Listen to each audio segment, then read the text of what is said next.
একটু আগে বলতা। এখন কি ভাই আবার প্রথম তো করবেন? না, একটু একটু ফাস্ট বলে যাবো, সমস্যা নাই। আচ্ছা, তাহলে মান্থলি প্রোডাকশন ছিল আমাদের অঙ্কে 69,000 টাকা। 69,000 টাকাকে আমরা 12 দ্বারা ভাগ করে এক বছর প্রতি মাসে প্রোডাকশন কত সেটা বের করলাম। সেকেন্ড কাজ হচ্ছে আমাদের প্রশ্নে র ম্যাটেরিয়াল ছিল পার্সেন্টেজে, তারপরে ডিরেক্ট ওয়েজেসও পার্সেন্টেজে ছিল, ম্যানুফ্যাকচারও পার্সেন্টেজ ছিল, সেলিং ওভারহেডও পার্সেন্টেজে ছিল। এই পার্সেন্টগুলো সবই কি করতে হবে, সেলিং প্রাইসের উপরে অ্যাপ্লাই করতে হবে। 50 টাকার 25% হলো 25 টাকা, 50 টাকা 10%, 5 টাকা, এরকম ভাবে আমরা পার্সেন্টেজ করে কি করলাম, যে যার যার নামে কত টাকা খরচ হয়েছে সেই খরচগুলো আমরা বের করছি। এরপরে আমরা থার্ড যে কাজটা করতে হবে সেটা হলো ওয়ার্কিং প্রসেস। ওয়ার্কিং প্রসেসের নিয়ম কি, র ম্যাটেরিয়ালের সম্পূর্ণ টাকাই বসাইতে হয়, ডিরেক্ট ওয়েজেসের অর্ধেক আসে, ম্যানুফ্যাকচার ওভারহেডের অর্ধেক আসে। এই হলো আমাদের 31.5 টাকা।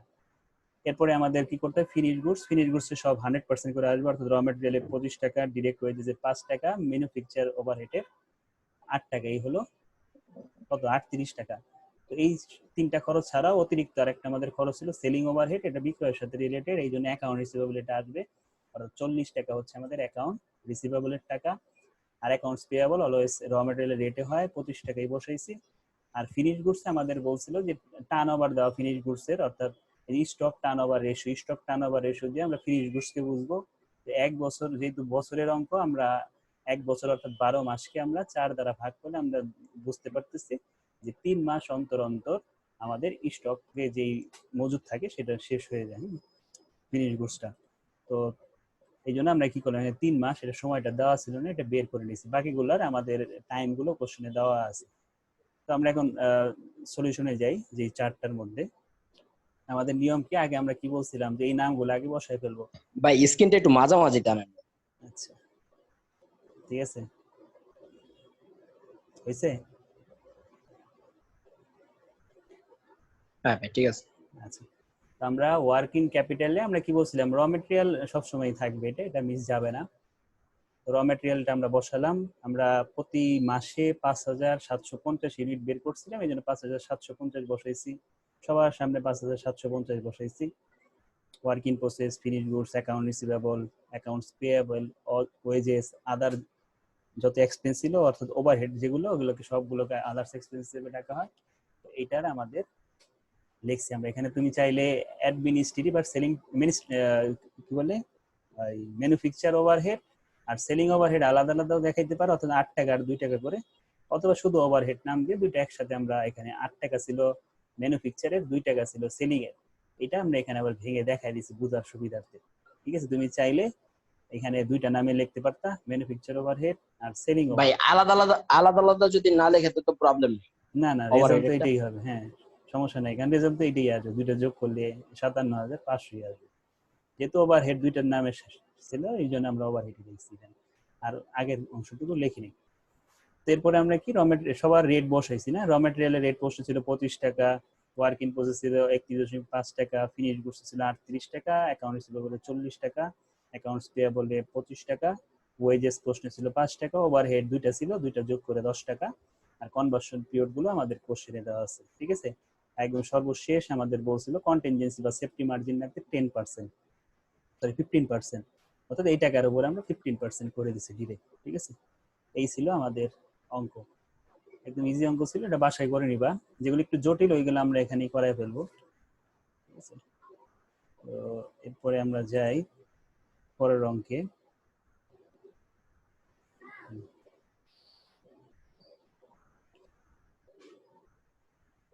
16 নাম্বার অঙ্কে আসি। 16 নাম্বার অঙ্কে বলতেছে, from the following information of Fine Limited you are required to determine the working capital requirement. Annual expected sales দেওয়া আছে 12 লাখ টাকা। অ্যানুয়াল সেলস, এই সেলস গুলো পার্সেন্টেজ দেওয়া, হ্যাঁ, 60%, 15%, 25% প্রফিট। তো আমাদের অঙ্কে কিন্তু সেলিং প্রাইস দেওয়া নাই। হ্যাঁ, যেহেতু সেলিং প্রাইস দেওয়া নাই, তো আমাদের কি করতে হবে, এই পার্সেন্টেজ গুলারই নিয়ে কাজ করতে হবে। এই পার্সেন্টেজ গুলোই আমাদের কাছে রেট। ঠিক আছে, অর্থাৎ 60%, 25%, 15% আর 25%। এই 25% কোনো কাজ হবে না, এটা আমাদের আর দেখে লাভ নাই। আর প্রফিটের কাজ আমরা করি না, আমরা শুধু এই ম্যাটেরিয়াল আর এক্সপেন্সটা নিয়ে কাজ করব। এরপরে ক্রেডিট অ্যালাউ টু ডেটর্স দেনাদারের সময় 2.5 মাস, ক্রেডিট অ্যালাউ টু ক্রেডিটর্স পাওনাদারের সময় 1.5 মাস, ঠিক আছে। র ম্যাটেরিয়াল ইন স্টোরে থাকে 1 মাস, প্রসেসের সময় 2 মাস, ফিনিশ গুডসে 3 মাস, ব্যাংক ওভারড্রাফট ব্যাংক জমা অতিরিক্ত আছে 80,000 টাকা, ক্যাশ ইন হ্যান্ড আছে 5,000 টাকা। Production in carrying on evently during the year and expense secular similarly. আচ্ছা, তো এখানে আমাদের কি করব, মান্থলি সেলস বা মান্থলি প্রোডাকশন বের করব। সেলস আর প্রোডাকশন এই অঙ্কে সেমই, কারণ আমাদের অঙ্কে তার ইন্ডিং ইনভেন্টরি নাই। ইন্ডিং ইনভেন্টরির পরিমাণ যদি দেওয়া থাকে তখন আমরা বুঝি যে আমাদের হয়তো প্রোডাকশন আর সেলস ভিন্ন হইতে পারে। যেহেতু ইন্ডিং ইনভেন্টরি নাই, তার মানে কি একটা কোম্পানি যা উৎপাদন করে তাই বিক্রি করে নাকি, যেহেতু ইন্ডিং ইনভেন্টরি নাই, ইন্ডিং ইনভেন্টরির ইউনিটটা নাই। সেই জন্য আমরা এটাকে সেলস অ্যানুয়াল সেলস ইউনিটে লিখতে পারি, অথবা আমরা অ্যানুয়াল প্রোডাকশন ইউনিটেও লিখতে পারি। আমরা অ্যানুয়াল সেলস বা মান্থলি প্রোডাকশন আমরা বের করতেছি। কেন মান্থলি করতেছি, কারণ আমার সব ইনফরমেশনই মাসে দেওয়া। 12 লাখ টাকাকে আমরা কি করতেছি, 12 দিয়ে ভাগ করতেছি। এটা কিন্তু টাকা বের হয়েছে, হ্যাঁ, এটা কিন্তু ইউনিট না। বুঝতে পারছি কেন টাকা, কারণ আগে আমাদের এখানে টাকা লেখা। তার মানে আমি প্রতি মাসে বিক্রি করতেছি কত, 1 লাখ টাকা। তো এই 1 লাখ টাকার বিক্রয়ের উপরে এই পার্সেন্টেজ গুলা অ্যাপ্লাই হবে। তো আমাদের ওয়ার্কিং প্রসেস কিভাবে বের করতাম, র ম্যাটেরিয়াল কি করতে হয়, সম্পূর্ণ পার্সেন্টেজটাই নিব আর এক্সপেন্সের অর্ধেক নিব, ঠিক আছে। এই অঙ্কে এই দুইটাই তাহলে ভাই ইউনিটটা কি ভাই, ইউনিটটা কোথায় থেকে নেব? হ্যাঁ, ইউনিট তো আমার লাগতেছে না, আমার টাকা টোটাল বানাই দিছে। এখন আমাদের ওই ইউনিট থেকে টাকায় কিভাবে কনভার্ট করি, ইউনিটের সাথে প্রতি এককের যে খরচ সেটা গুণ করি। তো ওই খরচ তার আমাদের নাই, আমাদের অঙ্কে পার্সেন্টেজ দিচ্ছে, এই পার্সেন্টেজ গুলো ওই টাকার উপরে অ্যাপ্লাই হবে। বুঝতে পারছি, অর্থাৎ আমি এক মাসে 1 লাখ টাকার পণ্য বিক্রি করি, যার মধ্যে আমাদের 60% খরচ হয় ম্যাটেরিয়ালে আর 15% খরচ হয় আদার যত খরচ আছে সেগুলোতে, ঠিক আছে। এখানে কিন্তু টাকাই দেয়, আমার তার ওই ইউনিটও লাগতেছে না, আবার প্রতি এককে খরচ কত করে ওটাও লাগতেছে না, কারণ আমার মোট টাকাটাই তারা দিয়ে দিচ্ছে। এই 12 লাখ টাকার উপরেই আমরা অ্যাপ্লাই করবো ওই পার্সেন্টেজ গুলো। আমাদের নিয়ম কি, আমরা তার 60% পুরোটাই আমরা কিসে ধরি, র ম্যাটেরিয়ালটা আমরা পুরোটাই নেই, কিন্তু আদার যেই খরচ সেটা ওয়ার্কিং প্রসেস লেভেলে আমরা পুরাটা খরচ দেখাই না, আমরা দেখাই অর্ধেক, অর্থাৎ 7.5% আসবে নাকি। তো এখানে দেখো তাই করছি, এই যে র ম্যাটেরিয়াল আর এক্সপেন্স, অর্থাৎ র ম্যাটেরিয়ালের 60% পুরাটাই নিব আর এক্সপেন্সের অর্ধেক দিব। ওই যে রুলস অনুযায়ী আমাদের ম্যাটেরিয়ালের পর যা থাকে ওগুলোকে আমাদের অর্ধেক নিতে হয়, কখন, ওয়ার্কিং প্রসেসের সময়। অর্থাৎ আগে ছিল 15%, কিন্তু আমরা দেখাবো কত, 7.5%। এইরকম আমাদের একটা পণ্যের ওয়ার্কিং প্রসেসে খরচ হয় 67.5% টাকা, অর্থাৎ 1 লাখ টাকার 67.5% টাকা আমরা খরচ দেখাবো। Finish goods cost per unit, এখানে সম্পূর্ণটাই নিতে হবে, অর্থাৎ 60 আর 15 হচ্ছে 75 নিতে হবে। অ্যাকাউন্ট রিসিভেবল নিতে হবে সম্পূর্ণই, অর্থাৎ 60 আর 15 75। আর র ম্যাটেরিয়াল নিতে হবে, অ্যাকাউন্টস পেয়েবল রেটটা নিতে হবে, র ম্যাটেরিয়ালের রেট অর্থাৎ 60% যেই খরচটা সেইটা দিতে হবে। তার মানে কি এইখানেও কিন্তু নতুন কিছু না, এখানে একটু অন্যভাবে ছিল, অন্যান্য অঙ্কে তুমি প্রোডাকশন দিয়ে করে আসছো, আর এই অঙ্কের মধ্যে টাকাটা দিয়ে দিছি সরাসরি। আমরা একটু চেক করে দেখি সব বসানো ঠিক আছে কিনা। প্রথমে কি বসাইতে হবে, ক্যাশ বসাইতে হবে 5,000 টাকা, র ম্যাটেরিয়াল বসাইতে হবে কত, এই 1 লাখ টাকার কত পার্সেন্ট খরচ দেখাবো, সরি এটা না, 1 লাখ টাকার র ম্যাটেরিয়াল ছিল হলো 50%, 60%, ঠিক আছে। ওই 60% মানে 0.6 বা 60% লিখতে পারো। আর কি করতে হবে, কনভার্সন পিরিয়ডটা গুণ করতে হবে। তাহলে আমি পেয়ে গেলাম যে 1 মাসে আমাদের র ম্যাটেরিয়ালের পিছে কত টাকা খরচ হয়েছে, ঠিক আছে। তারপরেরটা ওয়ার্কিং প্রসেস 2 মাসের জন্য ওয়ার্কিং প্রসেসে খরচ হয়েছে আমাদের 1,35,000 টাকা। ফিনিশ গুডস 3 মাসের জন্য আমাদের খরচ হয়েছে 2,25,000 টাকা। আর অ্যাকাউন্ট রিসিভেবল আমাদের 2.5 মাসের জন্য খরচ হইতেছে 1,27,500, ঠিক আছে। এই মোট আমাদের কারেন্ট অ্যাসেট প্রয়োজন 6,12,500। আর কোম্পানির কারেন্ট লাইবিলিটিস কত সেটা দেখবো। কারেন্ট লাইবিলিটিস আসে কি, অ্যাকাউন্টস পেয়েবল আসে আর ব্যাংক ওভারড্রাফট আসে নাকি। এই দুইটা কেন আসলে, ওভারহেড তো আমরা জানি কি, এটা হলো চলতি দায়, ব্যাংক জমা অতিরিক্ত চলতি দায়, এই জন্য আমরা চলতি দায় সরাসরি 80,000 বসাইছি। আর অ্যাকাউন্টস পেয়েবল অবশ্যই অঙ্কে থাকবে 1 লাখ ইন্টু 60% যে র ম্যাটেরিয়ালের যে রেট ওইটা, অর্থাৎ পার্সেন্টেজটা। আর সময় ছিল 1.5 মাস। এই আসলো এখন প্রশ্ন, আরেকটা তো খরচ আসে নাকি, ওভারহেড বা ওয়েজেস এগুলো আসে, এগুলোর কোনো কনভার্সন পিরিয়ড ছিল না, এই জন্য এগুলো আসবে না। আসলে এগুলো কোনো বকেয়া নাই, ওই নির্দিষ্ট টাইমেই টাকাগুলো পরিশোধ করা হয়। দেখো এখানে পড়লেই বুঝতে পারবে এখানে কোনো ওয়েজেস বা আদার্স এক্সপেন্সের কোনো সময় এখানে দেওয়া নাই, ঠিক আছে। এই দেখো ডেটর্স, ক্রেডিটর্স, র ম্যাটেরিয়ালের, প্রসেসিং এর আর ফিনিশ গুডস, আর কোনো সময় এখানে দেয় নাই। এই ছিল আমাদের 16 নাম্বার অঙ্ক, যেটাও বাসায় করবা। 17 নাম্বারটা একটু বড়, 3টা পার্ট এই অঙ্কটার। 17 নাম্বার অঙ্কটা 3টা পার্ট বলতে এই অঙ্কে ওয়ার্কিং ক্যাপিটাল করতে হবে, ইনকাম স্টেটমেন্ট করতে হবে, আবার ব্যালেন্স শিটও করতে হবে। 3টা কাজ করতে হবে। তো আমরা আগের নিয়মে আমরা আগে ওয়ার্কিং ক্যাপিটালটা তৈরি করবো, আর ব্যালেন্স শিট ইনকাম স্টেটমেন্ট এটা তোমরা অনেক করছো, এই ফার্স্ট ইয়ার থেকে করে আসতেছো, ঠিক আছে, এটা পারবা, সমস্যা হবে না। তো দেখি, a pro forma cost sheet of a company provide the following particulars. Raw material দেওয়া আছে 40%, direct labor 20%, overhead 20%। এইখানেও কিন্তু পার্সেন্টেজে দিছে এবং সেলিং প্রাইস দেওয়া আছে কোশ্চেনে, 2 নাম্বার অপশনে সেলিং প্রাইসটা আমাদের দেওয়া আছে। তো আমাদের কত ইউনিট নিয়ে কাজ করবে, 2 লাখ ইউনিট নিয়ে কাজ করবে। তো আমরা দেখবো এক মাসে আমাদের কত ইউনিট আসে, 2 লাখকে 12 দিয়ে আমরা ভাগ করে এক মাসে কত প্রোডাকশন হয় সেটা বের করব। সেলিং প্রাইস যেহেতু 12 টাকা দেওয়া আছে, তাহলে আমরা কি করবো, আমাদের অঙ্কে কস্ট পার ইউনিট বের করতে হবে। এই 12 টাকার উপরে 40%, 20%, 20% করে আমাদের সেলিং প্রাইসের উপরে কি করতে হবে, কস্ট প্রাইস পার ইউনিট বের করে নিতে হবে, যেটা আমরা আগেও করে আসছি। দেখবো আবার এরপরে সময়গুলো দেখি কার কত সময় দেওয়া। র ম্যাটেরিয়ালের সময় দেওয়া আছে কি 1 মাস, material will been in process on average half a month, অর্ধেক মাস দেওয়া আছে ম্যাটেরিয়ালের। ফিনিশ গুডস এর দেওয়া আছে 1 মাস, ক্রেডিট অ্যালাউড রেট অফ জেনাদারের 2 মাস, আর সাপ্লায়ারের কতদিন, 1 মাস।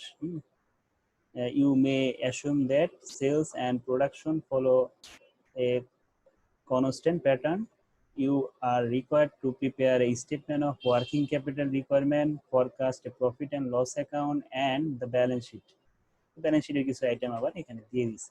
তো এই পার্টে আমরা পরে যাই, আমরা উপরের পার্টটাকে শেষ করি। ওয়ার্কিং ক্যাপিটালে আমাদের কি বলছিলাম, প্রথম কাজ হলো কস্ট পার ইউনিট আগে বের করব। সেলিং প্রাইস দিয়েছে 12 টাকা, 12 টাকার 40% 4.48, এই বের করলাম। ম্যাটেরিয়ালের কস্ট, লেবারের কস্ট হলো 12 টাকার 20% 2.4, আর ওভারহেডের কত, 12 টাকার 20% অর্থাৎ 2.4।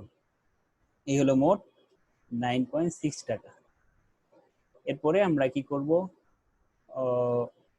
ওয়ার্ক ইন প্রসেস বের করবো, অর্থাৎ ম্যাটেরিয়ালের সম্পূর্ণ 4.8 টাকা নিব, আর লেবারের অর্ধেক নিব, আর ওভারহেডের অর্ধেক দিব, অর্থাৎ 4.8, 1.2 এবং 1.2, 7.2 আসবে।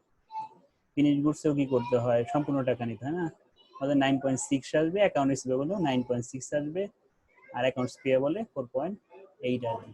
এখানেও কিন্তু নতুন কিছু নাই, আমরা অলরেডি করে আসছি। তো এখন প্রশ্ন হলো, আমি এইখানে কেন 2 লাখ নিলাম না, মান্থলি আগে কেন বের করলাম না। তো আগে একটু দেখি চেক করে ক্যালকুলেটরে যে কি সমস্যাটা ছিল, যে আমরা ওইখানে কেন করলাম না। তো আমাদের ছিল কত, 2 লাখ না, 2 লাখ ভাগ 12 দ্বারা যদি আমি ভাগ করি, দেখছো দশমিক এসে পড়ে। আমরা আগেই শিখাইছিলাম যে এরকম যদি দশমিক এসে পড়ে, তাহলে আমরা আগে কোনো কাজ না করে এটা ঘরের মধ্যে কাজ করে ফেলবো। আমরা কি করছি, প্রোডাকশন ছিল আমাদের 2 লাখ ইউনিট, 2 লাখ ইউনিটের সাথে 4.8 হলো রেট, ওই রেটটা গুণ করছি, আর কনভার্সন পিরিয়ড ছিল 1 মান্থ, গুণ করছি। আমরা যেহেতু মাসে কনভার্ট করবো, এই জন্য আমরা 12 দিয়ে ভাগ করে নিয়েছি, ঠিক আছে। আগে ভাগ করলে দশমিক এসে পড়তো, আগে ভাগ করলে দশমিক আসতো। তো দেখি একটু কতটুকু পার্থক্য, এক মাসের প্রোডাকশন না, 16,667, ঠিক আছে। এক মাসের প্রোডাকশন ইনটু 4.8 এবং এক মাসের জন্য দেখছো কয় টাকা আসছে। তুমি চাইলে ওই 12 দিয়ে কাজ করেও নিতে পারো, 1 টাকা তো 1 টাকার সমস্যা হবে না অতটা। দেখছো আমাদের এখানে আছে কত, 80,000, আর ক্যালকুলেটর আছে 80,001.6, অর্থাৎ তুমি যদি 16,667 পরেরটা একটু চেক করি, 7.2 ইন্টু 0.5 0.5, দেখছো এখানেও কত, 1 টাকা কম বেশি আছে। তার মানে কি তুমি এরকম করে চাইলে তুমি মাসের হিসাবটা আগে করে নিতে পারো। তার অর্থাৎ তোমার কত লিখতে হবে, মান্থলি প্রোডাকশন 16,667, 67 বসায় নিলেই তখন আর এই 12 দিয়ে ভাগ করতে হবে না ছকের মধ্যে, বুঝতে পারছি? তো শেষে সবারই 1 টাকা 2 টাকা করে থেকে যাবে, ওইটা কোনো প্রবলেম না। ভাই বুঝতে পারছি না? তুমি 2 লাখ কি চাইলে আগে ভাগ করে নিতে পারো বা পরে আইনা ভাগ করে নিতে, পরে আইনা নিলে কি একদম অ্যাকুরেট বের হয়, 1 টাকা কম বেশি হয় না। এরকম দশমিক যদি দেখো যে ক্যালকুলেট করতে যে দশমিক আছে, তাহলে ওইখানে না কাজ করে তুমি ছকের মধ্যে করতে পারো। এটা ছিল আমাদের কি বলে এটা, ওয়ার্কিং ক্যাপিটাল রিকোয়ারমেন্ট। আবার একটু দেখাই, র ম্যাটেরিয়াল 2 লাখ ইউনিট, আমরা রেট বের করছিলাম 4.8, তারপরে 1 মাস 12 দিয়ে ভাগ করে আমরা 1 মাসে কনভার্ট করছি, কারণ এই টাকাটা তো ছিল 2 লাখ টাকা, তো ছিল 1 বছরের ইউনিট, এটাকে আমি 1 মাসে কনভার্ট করলাম। ওয়ার্কিং প্রসেস এটাও কি 1 বছরের ইউনিট, তার সাথে আমরা ওয়ার্কিং প্রসেস রেট বের করছি 7.2 গুণ করছি 0.5 ছিল কনভার্সন পিরিয়ড, অর্থাৎ 1 বছরের মধ্যে অর্ধেক, অর্থাৎ 15 দিন ওয়ার্কিং প্রসেস অবস্থায় থাকে, অর্থাৎ 15 দিনে তার খরচ হইতেছে 60,000 টাকা। Finish goods 2 lakh unit, 9.6 total rate, এবং 1 মাসের জন্য তার খরচ কত সেটা আমরা বের করছি। হ্যাঁ, এখানে 1,60,000 টাকা, অর্থাৎ ফিনিশ গুডসে 1 মাসে তার খরচ গেছে 1,60,000 টাকা। অ্যাকাউন্ট রিসিভেবলে এরকমই, ঠিক আছে? অ্যাকাউন্ট রিসিভেবলে 2 মাসে খরচ হয়েছে তার 3,20,000 টাকা। এই মোট তার কারেন্ট অ্যাসেট বাবল লাগবে 6,20,000 টাকা। আর অ্যাকাউন্টস পেয়েবলে কি করছি, 2 লাখ ইন্টু 4.8, অর্থাৎ র ম্যাটেরিয়ালের রেট, কনভার্সন পিরিয়ড ছিল 1 বছরের 1 মাস, যেহেতু এই জন্য আমরা 12 দিয়ে ভাগ করে 80,000 বানাইছি। বাকি গুলা কেন আসে নাই, বাকি কোনোটারই কনভার্সন পিরিয়ড ছিল না, অর্থাৎ ওয়েজেসেরও দেয় নাই কনভার্সন পিরিয়ড, আবার ওভারহেডেরও কোনো কনভার্সন পিরিয়ড দেয় নাই, এই জন্য আর কোনো কিছু আসে নাই আমাদের অঙ্কে। তো এই শেষ আমাদের কি বের হলো, কারেন্ট অ্যাসেট থেকে কারেন্ট লায়াবিলিটিস বাদ দিয়ে আমরা নেট ওয়ার্কিং ক্যাপিটাল বা ওয়ার্কিং ক্যাপিটাল পেলাম। এটা ছিল ফার্স্ট পার্ট। এবার সেকেন্ড পার্টে যাব। সেকেন্ড পার্ট কি ছিল, ইনকাম স্টেটমেন্ট না? তো ইনকাম স্টেটমেন্টে কি কি আসে, আয় আর ব্যয়গুলো আসে নাকি? তো আমরা কি করি, প্রথমে আয়টা রেখে আয় থেকে ব্যয় বাদ দিলে আমরা প্রফিটটা পাই। আয় কত আসছে বুঝবো কিভাবে, আমাদের মোট একক কত 2 লাখ, আমি যদি 12 দিয়ে গুণ করি তাহলে তো আমি কি পেয়ে গেলাম, সেলস রেভিনিউ নাকি? সেলস রেভিনিউ আমরা আগে ইনকাম প্রফিট এন্ড লস অ্যাকাউন্টে সেলস রেভিনিউ বসাইছি 2 লাখ ইউনিট, 12 টাকা করে 24 লাখ টাকা। আর খরচ আমাদের জন্য কি কি, এই যে খরচ এখানে কি, এই যে 3টা খরচ নাকি, ম্যাটেরিয়াল কস্ট, লেবার কস্ট আর কি ওভারহেডের কস্ট। তো ম্যাটেরিয়াল কস্টের রেট কত 4.8, লেবারের 2.4, ওভারহেডের 2.4। তো এই রেট গুলা কার সাথে গুণ করব, ওই যে 2 লাখ ইউনিটের সাথে গুণ করব, করলে আমরা এক্সপেন্স গুলো পেয়ে যাব। এই দেখো 2 লাখের সাথে 4.8, 2 লাখের সাথে 2.4, ওভারহেডেড 2.4, ঠিক আছে? এই খরচগুলো বসেছে। আর একটা খরচ আছে, সেটা হলো ইন্টারেস্ট। এই যে নিচে একটা ইন্টারেস্ট ছিল, এই যে ঋণ নিছিল নাকি, ডিবেঞ্চার, এই ডিবেঞ্চার এটা কি নন অপারেটিং এক্সপেন্স নাকি? নন অপারেটিং এক্সপেন্সে আমাদের এই সুদটা দেখাইতে হবে 2 লাখ টাকার 8% করে, যা আসে আমরা বসাই দিছি কত 16,000 টাকা। এই মোট তার খরচ হলো 19,36,000 টাকা, আর রেভিনিউ হয়েছিল 24 লাখ টাকা। তাহলে শেষমেশ প্রফিট আসলো কত, 4,64,000 টাকা। বুঝতে পারছি? সর্বশেষ হলো ব্যালেন্স শিট। ব্যালেন্স শিটে কি আসবে, ব্যালেন্স শিট এখন তোমার জন্য ইজি হবে, কারণ হলো এখানে সব করাই আছে। কারণ এটাও কিন্তু একটা ব্যালেন্স শিট এক হিসেবে নাকি, কারেন্ট অ্যাসেট, কারেন্ট লায়াবিলিটিস আছে, আর মাঝখানে দুইটা এন্ট্রি আছে, যে এখানে মালিকানা সত্ত্বের অংশ আছে একটা, ফিক্সড অ্যাসেট আছে, আর এই তিন মেন কথা হলো এখানে এই চার্টে জালে সব তো লিখবাই, সাথে এই তিনটাকেও অ্যাড করে দিলে ব্যালেন্স শিট কমপ্লিট হয়ে যাবে। তো আমরা দেখি ব্যালেন্স শিট কিভাবে করছে। এই যে ক্যাশ, ক্যাশ কিন্তু কোশ্চেনে ছিল না, এটার দিকে আমরা পরে তাকাবো। আমরা প্রথমে র ম্যাটেরিয়ালের দিকে তাকাবো। দেখো এই আমরা ওয়ার্কিং প্রসেসে র ম্যাটেরিয়াল কত বসেছে, 80,000, ওয়ার্কিং প্রসেসে বসাইছি 60,000, ফিনিশ গুডসে 1,60,000, অ্যাকাউন্ট রিসিভেবলে 3,20,000। এই চারটা আমরা কি করবো, আগে বসাবো, দেখি চারটে বসেছি কিনা। র material 80,000, working process 60,000, finish goods 1,60,000, account receivable 3,20,000। আর ফিক্সড অ্যাসেট আছে আমাদের কোশ্চেনে, ফিক্সড অ্যাসেট কত 13 লাখ। এই 13 লাখ আমরা বসাইছি, মোট হলো 22,44,000 টাকা। 22,44,000 গেল। এখন প্রশ্ন হইতে পারে ক্যাশ কোথা থেকে আসছে, ক্যাশে আমরা কিন্তু এখনো বলি না, আরেকটু পরে বলতেছি। 22,44,000 হয় না, এই ক্যাশ সহ হলো 22,44,000 টাকা। ক্যাশটা কেন লিখছি সেটা বলতেছি, তার আগে আমরা লাইবিলিটিসটা বসায় নিই। লাইবিলিটিসে কি কি ছিল, আমাদের শুধু অ্যাকাউন্টস পেয়েবল ছিল, আর এখানে দুইটা ছিল, একটা হলো ডিবেঞ্চার আর একটা হলো শেয়ার ক্যাপিটাল, অর্থাৎ 2 লাখ 15 লাখ, অর্থাৎ 17 লাখ, 17 লাখ আর এই 80,000, ঠিক আছে? এই দেখো 80,000, 2 লাখ, 15 লাখ, আর নিট ইনকাম আমরা বের করছিলাম 4,64,000 টাকা। এই মোট এইখানে কিন্তু ঠিকই 22,44,000 হবে।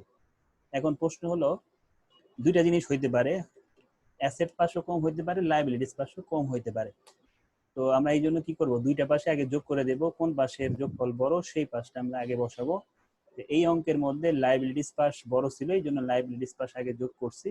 করার পর যেই টাকাটা শর্ট থাকবে সেই টাকাটা আমরা ক্যাশ নামে দেখাবো। অ্যাসেট পাশে যদি শর্ট হয় তো সেটা আমরা ক্যাশ নামে দেখাবো, আর যদি লায়াবিলিটিস পাশে শর্ট হয় সেটা আমরা ব্যাংক ওভারড্রাফট নামে দেখাবো। ঠিক আছে, অ্যাসেট পাশে যদি ছোট ভাই হয়, এখানে 8% ডিবেঞ্চার, তাহলে 8% এর কাজ হবে না এখানে? কোনটা না, 8% এর কাজ এখানে আসছে ডিবেঞ্চারে না, এটা শুধু সুদের কাজ, সুদটা ওই সে যাবে। এই সুদটা যে বকে আছে তাও কিন্তু বলে নাই, এই সুদটা আমাদের শুধুমাত্র ইনকাম স্টেটমেন্টে আসবে। বকেয়া থাকবো বুঝবো কিভাবে, ওইখানে তারিখ টারিখ দেওয়া থাকবে, তখন আমরা এটা এখানে শো করতাম। ঠিক আছে, ডিবেঞ্চারের সুদটা এখানে অ্যাড হইতো ওই যে ডিবেঞ্চারের সাথে। ঠিক আছে, অ্যাক্রুড নামে আমরা অ্যাড করতাম, যেহেতু আমাদের সময় দেওয়া নাই এই জন্য আমরা ওটা বকেয়া ধরি নাই। তো এখানে তাহলে কি করলাম আমরা, এই লায়াবিলিটিস দেখলাম বড়, লাইব্রেরিজ বড়, অ্যাসেট কিন্তু ছোট, তাহলে অ্যাসেট মিলাইতে হলে কি করতে হবে, ক্যাশকে আনতে হবে। এই জন্য আমরা দেখো ক্যাশের পাশে ব্যালেন্সিং ফিগার লিখছি, অর্থাৎ 3,24,000 টাকা শর্ট ছিল, ওই 3,24,000 আমরা অ্যাড করে মিলাইছি। আবার যদি এমন হয় যে অ্যাসেট বড় লাইবিলিটিস ছোট, তখন আমরা ব্যাংক জমা অতিরিক্ত নামে আমরা যে টাকাটা শর্ট ওইভাবে আমরা ব্যালেন্সিং ফিগার বসাবো। তো সর্বশেষ আমাদের ওয়ার্কিং ক্যাপিটাল রিকোয়ারমেন্ট কত দাঁড়ালো, বা নিট ওয়ার্কিং ক্যাপিটাল আমরা তো বের করছিলাম কত, 5,40,000। আমরা হিসাব করে আবার দেখছি কি এখানে ক্যাশ আছে কিছু নাকি, ওই ক্যাশটা আমাদের শেষে আবার যোগ করে দিতে হবে, তাহলে আমরা পেয়ে যাব নিট ওয়ার্কিং ক্যাপিটাল বা ওয়ার্কিং ক্যাপিটাল রিকোয়ারমেন্ট। ঠিক আছে, এই ছিল আমাদের এই অঙ্কটা। আমরা আরেকটা অঙ্ক দেখতে দেখতে মনে হচ্ছে শেষ হবে, 18 নাম্বারটা একটু বড়। হ্যাঁ, 18 এই নিয়মের অঙ্ক করছে একটা আমরা, অবশ্য সমস্যা নাই। আচ্ছা 18 দেখি। ভাই মাধুরী করে না? ও আর আজকে একটু সমস্যা, আমার বলছিল একটু ক্লাস টাইমে চেঞ্জ করে দেবে, কিন্তু ক্লাস টাইম কেন চেঞ্জ করে, ফিক্স টাইম, বিকালেরটা কোনো সময় চেঞ্জ হয় না, ওই সকালেরটা মাঝে মধ্যে একটু একটু চেঞ্জ হয়, বিকালেরটা সচরাচর চেঞ্জ হয় না। আচ্ছা, তো আমরা লাস্ট অঙ্ক আজকে দেখি, এটা একটু বড় এই জন্য সময় লাগবে। প্রতিটি limited has been operating it's manufacturing facilities 31st 12, আর এখানে কি 2015, অর্থাৎ 31শে ডিসেম্বর 31শে ডিসেম্বর 12 মাস, অর্থাৎ ডিসেম্বর মাসের 31 তারিখ 2015 সালের একটা সিঙ্গেল শিফট, অর্থাৎ একটা শিফটের ওয়ার্কিং ক্যাপিটালের একটা স্ট্রাকচার তারা দিয়ে দিয়েছে এখানে, অর্থাৎ কস্ট স্ট্রাকচারটা দেওয়া আছে যে কি কি খরচ হয় একটা working ক্যাপিটালে।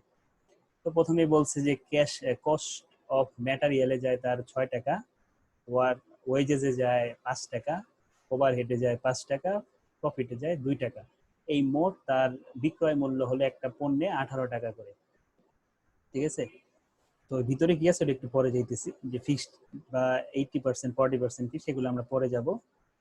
Sales during 2015 amounted to টাকা 4,32,000 as at 31st 12 2015 the company held stock of র মেটেরিয়াল দেওয়া আছে 34,000, work in process 22,000, finish goods 72,000, Sunday debtors 1,08,000 টাকা।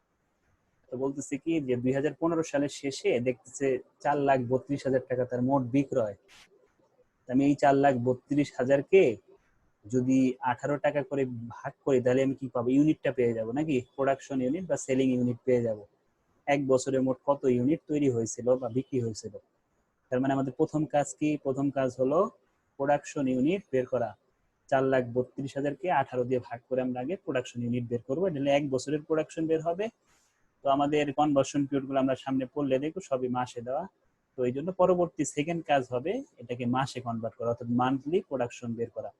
তাহলে দুইটা কাজ আমি আগে বলে দিলাম, প্রোডাকশন ইউনিট আগে বের করতে হবে, 4,32,000-কে 18 দিয়ে ভাগ, আর সেকেন্ড কাজ হলে এটাকে মাসে কনভার্ট করতে হবে, মাসে যা আসে। এরপরে আসি নিচে কিছু ব্যালেন্স দেওয়া, যে হিসাবকাল শেষে এই ব্যালেন্স গুলো তার ছিল। মনে রাখবা যে ব্যালেন্স থাকলে নর্মালি আমাদের কনভার্সন পিরিয়ড তাদের দেওয়া থাকে না। ঠিক আছে, যতগুলো অঙ্কই করে আসছো বা করবা সামনে, আর বেশি নাইও, একটা না দুইটা জানি আসছে অঙ্কের পর। তো দেখবা কি যে এরকম যখন টাকা দেওয়া থাকে যার যার নামে, তখন আর কনভার্সন পিরিয়ডটা সচরাচর থাকে না। তো এই নামটা দিছে তোমাকে একটা জিনিস করার জন্য, সেটা তোমাকে কনভার্সন পিরিয়ড নিজের বের করে নেওয়ার জন্য এই নামগুলা দিছে, এই টাকাগুলা দিয়ে দিছে। তুমি কনভার্সন পিরিয়ড ছাড়া তুমি যদি অন্য লেভেলে যেতে চাও, অর্থাৎ তুমি এখন পণ্য উৎপাদন করো, কত 4,32,000 টাকা পণ্য বিক্রি করো, তখন তোমার ইউনিট থাকে হলো 24,000, অর্থাৎ 4,32,000-কে 18 টাকা দিয়ে তুমি যদি ভাগ করো তাহলে কত ইউনিট আসবে? 24,000 ইউনিট আসবে। 24,000 ইউনিটের সময় এই খরচগুলা হয়েছে। র ম্যাটেরিয়াল গেছে 36,000, 22,000 গেছে ওয়ার্কিং প্রসেসে, এরকম ভাবে খরচ গেছে। ঠিক আছে, যখন তুমি 24,000 পণ্য উৎপাদন করতে বা বিক্রি করতে।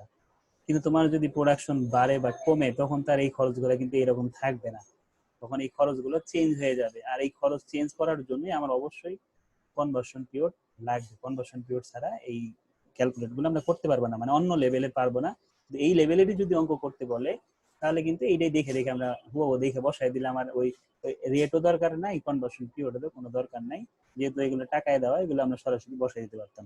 কিন্তু এই অঙ্কটা আর ওইটা বলে নাই যে তুমি এই লেভেলেরই করো, তোমাকে বলছে যে এটা এডিশনাল আরো কত লাগবে সেটা। অর্থাৎ এই অঙ্কটা আমাদের দুইটা করতে হবে, অর্থাৎ এই লেভেলটাও করতে হবে, আবার প্রোডাকশন যে বাড়াবে, সামনে বলবে বাড়ানোর কথা, ওই বাড়ানোটাও করতে হবে।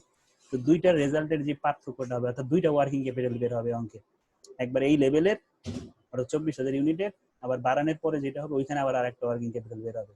তো ওই দুইটা ওয়ার্কিং ক্যাপিটালের পার্থক্য বলি আমরা এডিশনাল ওয়ার্কিং ক্যাপিটাল।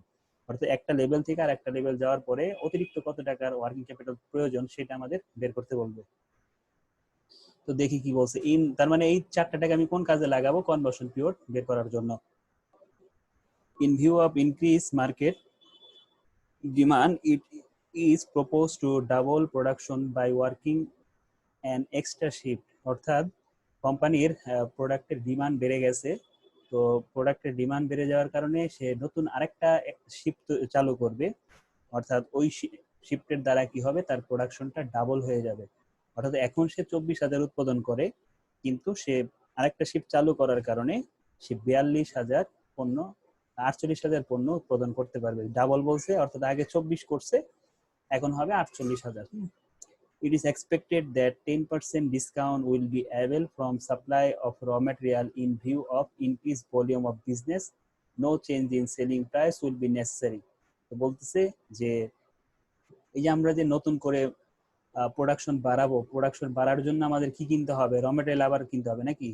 র ম্যাটেরিয়ালের ভলিউম ইনক্রিজ করবে, অর্থাৎ র ম্যাটেরিয়াল তোমাকে আরো বেশি কিনতে হবে। আর এই র ম্যাটেরিয়াল বেশি কেনার কারণে কি হইতেছে? একটা সুবিধা পাইতেছো, সেই সুবিধাটা হলো র ম্যাটেরিয়ালের 10% তোমাকে ছাড় দিতেছে, যে আপনি বেশি ম্যাটেরিয়াল কিনতেছেন এই জন্য আপনাকে 10% ছাড় দেওয়া হলো। অর্থাৎ তুমি আগে র ম্যাটেরিয়ালের পিছিয়ে খরচ করছো 6 টাকা, কিন্তু বেশি র ম্যাটেরিয়াল কেনার কারণে এখন 6 টাকা থেকে আর 10% টাকা কম লাগবে। অর্থাৎ 6 টাকার 10% 60 পয়সা না, অর্থাৎ 5 টাকা 40 পয়সা দিয়ে তুমি ম্যাটেরিয়াল গুলো কিনতে পারবা। ওই যে 48,000 পণ্য উৎপাদনের জন্য যে ম্যাটেরিয়ালটা আমার দরকার, সেটা তুমি 5.40 টাকা দিয়ে কিনতে পারবা। এই ছিল এই লাইনটার মিনিং পুরোটা। The credit period allowed to customer will remain unlayered. Credit able from supplies will continue to remain at the present level, that means 2 month. অর্থাৎ বলতেছে যে আমাদের ক্রেডিট অ্যাভেইল ফ্রম সাপ্লাইস, অর্থাৎ পাওনাদারের কথা বলতেছে। হ্যাঁ, পাওনাদার কি বলতেছে যে এইটা কতদিন কি রিমেইন থাকবে, অর্থাৎ পরিশোধ হবে না বা পাওনাদার অবস্থায় থাকবে 2 মাস। Lagging payment of wages and expense will continue to remain at half a month. অর্থাৎ লেগিং পেমেন্ট অফ ওয়েজেস, মজুরি দেওয়া হয় কতদিন পরে? অর্ধেক মাস পরে। And expense will continue to remain at half a month, অর্থাৎ 15 দিন পর পর কি করা হয়? ওয়েজেস এবং আদার যে খরচগুলো আছে সেগুলো পরিশোধ করা হয়। You are required to assess the additional working capital requirement if the policy to increase output in implemented. হ্যাঁ, তো বলতেছে যে তোমার এডিশনাল ওয়ার্কিং ক্যাপিটাল কত। অর্থাৎ তোমাকে কি করতে হবে? আগে বের করতে হবে 24,000 প্রোডাকশনের সময় কত ওয়ার্কিং ক্যাপিটাল ছিল, আবার বের করতে হবে যে 48,000 ইউনিটে ওয়ার্কিং ক্যাপিটাল কত।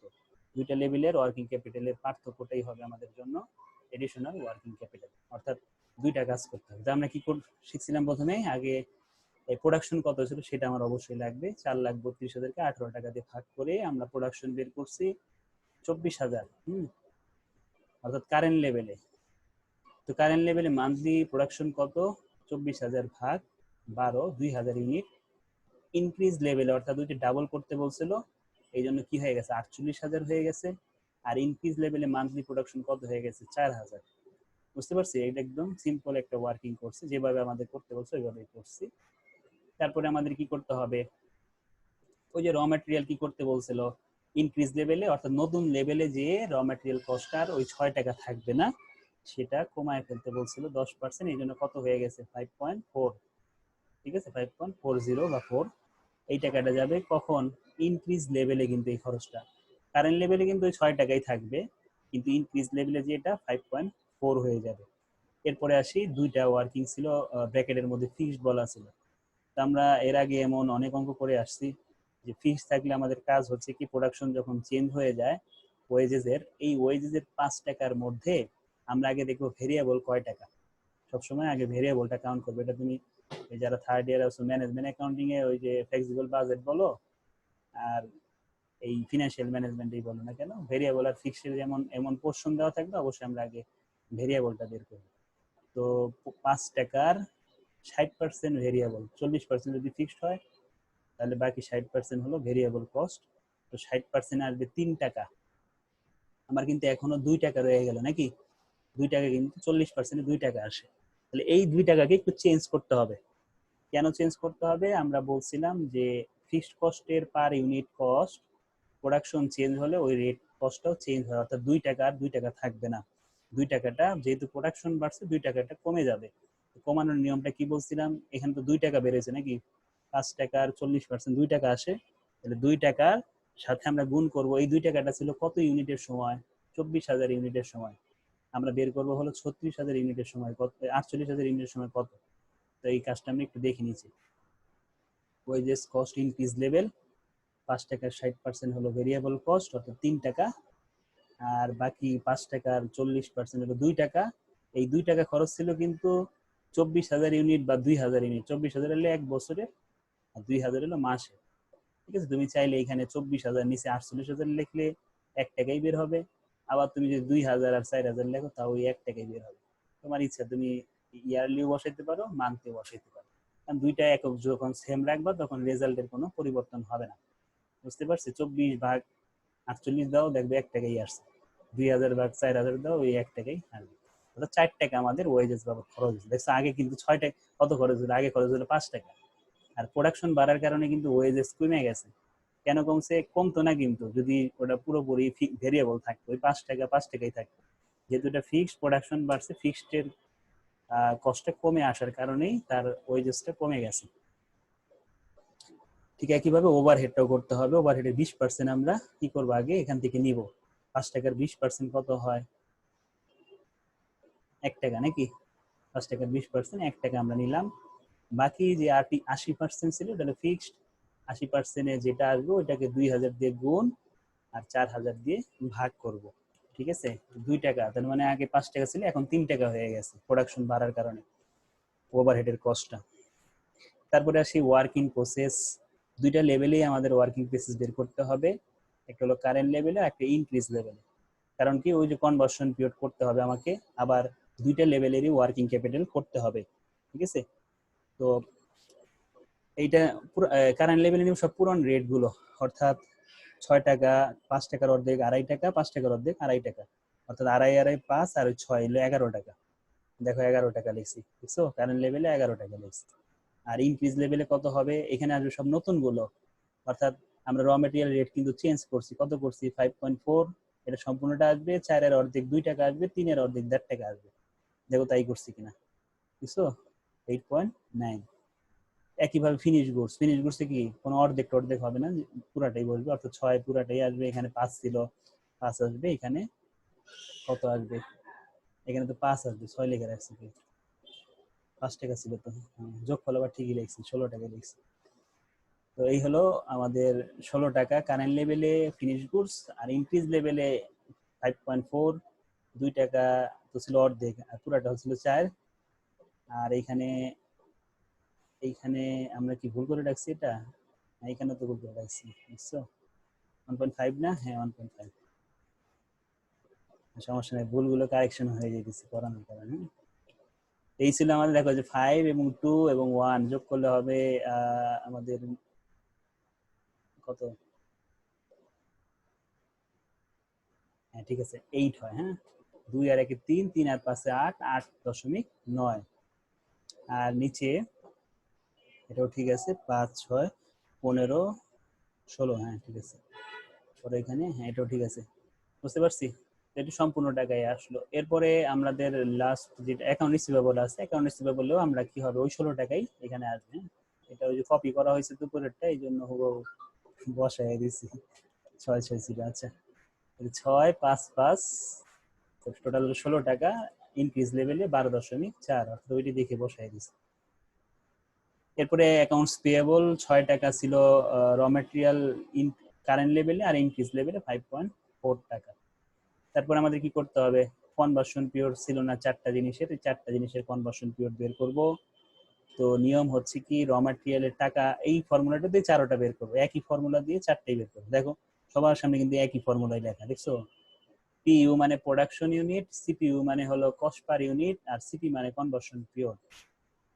আর এখানে যার যার নাম লিখছি, র ম্যাটেরিয়াল করব, ওয়ার্কিং প্রসেস করব, ফিনিশ গুডস করব, অ্যাকাউন্ট রিসিভেবল করব। এই দেখো 4টা নাম ছিল, raw material, working process, finish goods, আর কি স্ট্যান্ডার্ড ডেটরস বা অ্যাকাউন্ট রিসিভেবল। তাহলে এই 4টা টাকাই আমরা যার যার সামনে বসাবো।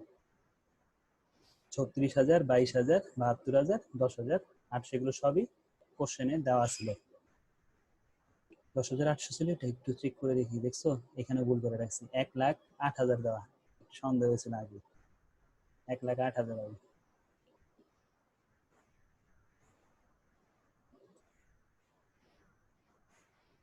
এক লাখ 8,000, এইবার ঠিক আছে। হ্যাঁ 1,08,000, আর ওইগুলো ঠিক আছে, 36 22 এটা ঠিক আছে। তাহলে কি করলাম, র ম্যাটেরিয়ালের 36,000 টাকা, প্রোডাকশন এই 36,000 ছিল কিন্তু যখন আমরা 2,000 মাসে উৎপাদন করতাম তখন, এবং একটা র ম্যাটেরিয়ালের কস্ট ছিল 6 টাকা। তার মানে আমরা ভাগ করে কি পেলাম, ওইখানে কনভার্সন পিরিয়ড 3 গুণ করে আমাদের 36,000 ইউনিট, 36,000 টাকা তৈরি করা ছিল, বুঝতে পারছি? এই যে এখানে 12,000, 36,000-কে 12,000 দিয়ে ভাগ করলে 3 মাস আসতেছে। ওয়ার্কিং প্রসেসে ছিল 22,000 টাকা, এই 22,000 টাকা আমরা বানাইছি 3টা জিনিস গুণ করে, নাকি? আমরা ওই যে যখন ক্যালকুলেশনের ঘরে ওয়ার্কিং ক্যাপিটাল ছকের মধ্যে করি তখন 3টা জিনিস গুণ করি না, প্রোডাকশন ইউনিট, একটার দাম কত, আর কনভার্সন পিরিয়ড, ওই সূত্রটি কিন্তু এখানে লিখছি। তো প্রোডাকশন ইউনিট 2,011 টাকা আমরা বের করছিলাম, ওয়ার্কিং প্রসেসের কারেন্ট লেভেলের যে রেট সেটা, কনভার্সন পিরিয়ড আসতেছে ভাগ করে 1 মাস। এরপরে আসতেছি এইটাতে, ফিনিশ গুডস 72,000 ছিল, প্রোডাকশন আগেরটাই বলবে। সিপিইউ আমরা কারেন্ট লেভেলে 16 টাকা বের করে রাখছি, আর সিপি কনভার্সন পিরিয়ডটা আমরা বের করতেছি 2.25। আর সর্বশেষ হলো 1,08,000টা ঠিক আছে কিনা আবার একটু ক্যালকুলেশন করি, 1,08,000 ভাগ 36,000, 3। হ্যাঁ ঠিক আছে, তাহলে কি 1,08,000 ছিল অ্যাকাউন্ট রিসিভেবলের টাকা, production unit 2,000, cost per unit 18 টাকা, সিপিইউ কত, এটা বের হবে। এখন প্রশ্ন হইতে পারে যে 18 টাকা কেন নিলাম, আমরা কি 18 টাকা বের করছিলাম আসলেই? দেখো তো, অ্যাকাউন্ট রিসিভেবলে কারেন্ট লেভেলে কত বের করছি, 16 টাকা, আর ইনক্রিজ লেভেলে কত বের করছি, 12.4। হ্যাঁ 12.4 বের করছি। এখন প্রশ্ন হলো আমি কেন 18 নিলাম। সবসময় মনে রাখবা যে কোশ্চেনে সানডে ডেটরস বা অ্যাকাউন্ট রিসিভেবল যেটা দেওয়া থাকে এটা অলওয়েজ সেলস প্রাইসে দেওয়া থাকে। কোশ্চেনে যে ডেটরস বা অ্যাকাউন্ট রিসিভেবল থাকে এটা হলো সবসময় সেলস প্রাইসে থাকে, এই জন্যই আমরা সেলস প্রাইসটা ওইখানে বসাইছি। আমরা আর ওই রেটটা নেই নাই, ওই রেটটা বের করে রাখছি কারণ হলো আমরা যখন ওয়ার্কিং ক্যাপিটাল করবো তখন ওই 16 টাকায় বসাইতে, তখন আর 18 টাকা বসাবো না। ঠিক আছে, এইখানে কি নিয়ম, যে কোশ্চেনে যদি অ্যাকাউন্ট রিসিভেবল বা ডেটরস থাকে বুঝতে হবে সেটা সেলস প্রাইসে নির্ধারণ করা, ব্যালেন্স শিটে যেই ব্যালেন্সটা দেওয়া, এটা কিন্তু ব্যালেন্স শিটের আইটেম। তো এই 1,08,000 হলো ওই 18 টাকার সাথে 2,000 ইউনিট গুণ করছিল আর একটা সময় গুণ করছিল, পরে 1,08,000 দিচ্ছে। তো আমাদের ওই সময়টা বের করার জন্য ওই 1,08,000 সাথে 2000 ইউনিট এবং 18 টাকা ইউনিট, 18 টাকা পার ইউনিট নিয়ে কাজ করে আমাদের ওই সময়টা বের করতে হবে। সময়টা বের হলো কত? 3 মাস। তুমি যদি এখানে 16 বসাও, এই সময়ও ভুল হবে। আর এই সময় ভুল যদি হয়, অ্যাকাউন্ট রিসিভেবলের ব্যালেন্স ভুল হবে। আর অ্যাকাউন্ট রিসিভেবলের ব্যালেন্স যদি ভুল হয়, টোটাল কারেন্ট অ্যাসেট ভুল। আর কারেন্ট অ্যাসেট ভুল হওয়া মানে ওয়ার্কিং ক্যাপিটাল ভুল। আর ওয়ার্কিং ক্যাপিটাল ভুল হলে এডিশনাল ওয়ার্কিং ক্যাপিটালও ভুল আসবে। তার মানে কি একটা জিনিসের জন্য পুরো অঙ্কটা নষ্ট হয়ে যাবে নাকি? তার জন্য এইখানে একটু খেয়াল রাখো। কিন্তু কি বলছিলাম যে অ্যাকাউন্ট রিসিভেবলের ব্যালেন্স কোশ্চেনে দেওয়া থাকলে বুঝতে হবে সেটা সেলস প্রাইসে দেওয়া, অর্থাৎ সেলস প্রাইস দিয়েই আমাকে কনভার্সন পিরিয়ডটা বের করতে হবে। আমরা যে রেট বের করছি ওইটা না, ওই রেটটা নিব আমরা যখন ওয়ার্কিং ক্যাপিটাল নতুন করে করতে যাব তখন। এই ছিল আমাদের ওয়ার্কিং, আর কোনো ওয়ার্কিং আমাদের অঙ্কে নাই। এরপরে আমাদের যে লাস্ট পার্ট ওয়ার্কিং ক্যাপিটালের ছক সেটা করছি। যেহেতু 2 লেভেলের চাইছি, জন্য 2 লেভেল আমরা একসাথে ঘর করছি। র ম্যাটেরিয়াল আর নতুন করে করা লাগে নাই, কারণ আমাদের তো বের করাই আছে। সরাসরি টাকা দেওয়া ছিল নাকি, 36,000 দেওয়া ছিল কারেন্ট লেভেলে, ওয়ার্কিং প্রসেসে কারেন্ট লেভেলে 22,000 দেওয়া ছিল, ফিনিশ গুডসে 72,000 ছিল। এই জন্য আর এগুলা কোনো ক্যালকুলেশন করা লাগে নাই। নতুনটার করা লাগছে কেন? কারণ তাদের প্রোডাকশন তো চেঞ্জ হয়ে গেছে। আগে ছিল 2,000, এখন হয়ে গেছে 4,000। এই জন্য সবার সামনে দেখো 4,000 বসাইছি। এবং যার যার নতুন করে আমরা কিন্তু রেট বের করছিলাম ইনক্রিজ লেভেলে 5.4, 8.9, 12.4, 12.4। এবং কনভার্সন পিরিয়ড আমরা মাত্র বের করছি, র ম্যাটেরিয়াল 3 বের করছি, ওয়ার্কিং প্রসেস 1 বের করছি, ফিনিশ গুডসে 2.25 বের করছি, অ্যাকাউন্ট রিসিভেবলে 3 বের করছি। ঠিক আছে, এইভাবে আমরা কাজ করলাম। এই যে আমরা কি বলছি, এখানে আমরা কিন্তু অলওয়েজ অ্যাকাউন্ট রিসিভেবলে যে নতুনটা বের করলাম ওই রেট বসাবো। শুধুমাত্র সেলস প্রাইসটা একটা কাজেই লাগবে, সেটা হলো কনভার্সন পিরিয়ড বের করার জন্য। এছাড়া কোনো জায়গায় ওটার প্রয়োগ হবে না। তাহলে এখানে 2 লাখের সাথে 16 গুণ করে আমরা বের করছি। আমি যদি ওটা সরাসরি বসাই দিতাম 1,08,000, তাহলে কিন্তু এটা ভুল হয়ে যেত। ভুল না মানে তোমার অঙ্কটাও কারেক্ট, কারণ আমরা তো আগেও বলছি যে অ্যাকাউন্ট রিসিভেবল 2 ভাবে নির্ধারণ করা যায়, কস্ট প্রাইসে, সেলস প্রাইসে, দুইটাই রাইট। তো ওইটা তুমি চাইলে 1,08,000 সরাসরি বসাই দিতে পারো, অথবা তুমি নতুন করে কস্ট প্রাইস দিয়ে তুমি অ্যাকাউন্ট রিসিভেবল তৈরি করতে পারো। 2,26,000 আর এটা আসলে 3,60,800। অ্যাকাউন্টস পেয়াবলে আসি 2,000 ইউনিট, 6 টাকা করে, 2 কোশ্চেন এটা দেওয়া ছিল। আর 4,000 ইউনিট, এই যে র ম্যাটেরিয়াল কমে গেছিল দাম, 5.8 হয়েছিল। আর হচ্ছে কনভার্সন পিরিয়ড 2। ওই যে এগুলো হাফ মাস দেওয়া ছিল 2 সবারই, এই জন্য হাফ মাস দিয়ে কাজ করছি। রেটটা কি দুইটাই 2 রকম ছিল না? হ্যাঁ, এটা 5 টাকা করে 1 টাকা কমে গেছিল ওই যে ফিক্সড আর ভেরিয়েবলকে আলাদা করার সময়। এখানে 5 টাকা ছিল, 3 টাকা হয়ে গেছে। এই ছিল আমাদের অঙ্ক। বড়টা থেকে আমরা ছোটটা বাদ দিব, দিলে আমরা পাবো এডিশনাল ওয়ার্কিং ক্যাপিটাল।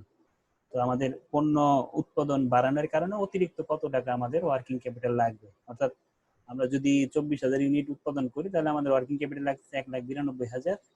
আর যদি আমি 48,000 পণ্য উৎপাদন করি, তাহলে আমাদের ওয়ার্কিং ক্যাপিটাল লাগতেছে 3,03,600। তো এই দুইটার পার্থক্যটাই আমাদের জানতে চাইছিল। ঠিক আছে।